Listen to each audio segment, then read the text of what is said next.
ইন্নাল হামদালিল্লাহ ওয়াসসালাতু ওয়াসসালামু আলা রাসূলিল্লাহ। সুপ্রিয় দর্শক, আজকে আমরা আলোচনা করব ইশরাক নামাজের গুরুত্ব নিয়ে।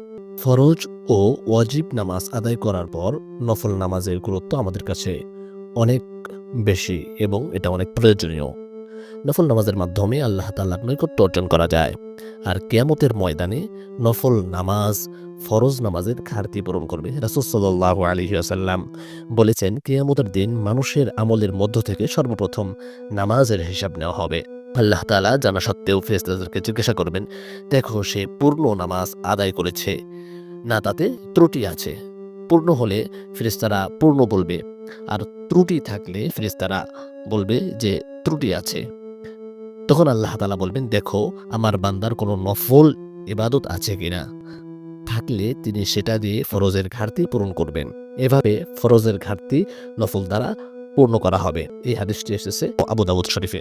ফরজের পাশাপাশি আমরা যে নফল নামাজগুলো পড়ি, ইশরাক নামাজ তার মধ্যে অন্যতম। আল্লাহ তাআলার কাছে ইশরাকের ফজিলত অনেক বেশি। এই নামাজ ফজরের পরে পড়তে হয়। ফজরের ওক্ত শেষ হলে নামাজের নিষিদ্ধ ওক্ত শুরু হয়ে যায়। সেটা থাকে ২০ মিনিটের মতো। এই নিষিদ্ধ সময় পার হয়ে যাওয়ার পর ইশরাকের সময় আসে। নবী সাল্লাল্লাহু আলাইহি ওয়াসাল্লাম বলেছেন যে ইশরাকের নামাজ পড়ে তার সারা দিনের সব প্রয়োজনের জন্য আল্লাহ তাআলা যথেষ্ট হয়ে যান। সুবহানাল্লাহ।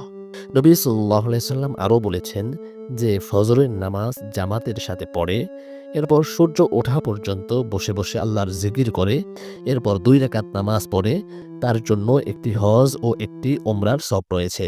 নবী সাল্লাল্লাহু আলাইহি ওয়াসাল্লাম ৩ বার বলেছেন, পরিপূর্ণ পরিপূর্ণ পরিপূর্ণ। এই হাদিসটি সুনানে তিরমিজির হাদিস। অর্থাৎ ফজরের নামাজ জামাতে পড়ে সূর্য ওঠা পর্যন্ত জিকির আজকার করে ২ রাকাত নামাজ পড়লে পরিপূর্ণ হজ ও ওমরার সওয়াব পাওয়া যায়। সুবহানাল্লাহ। আল্লাহ তাআলা আমাদেরকে ইশরাক নামাজ আদায় করে এই বিশাল ফজিলত অর্জন করার তৌফিক দান করুন।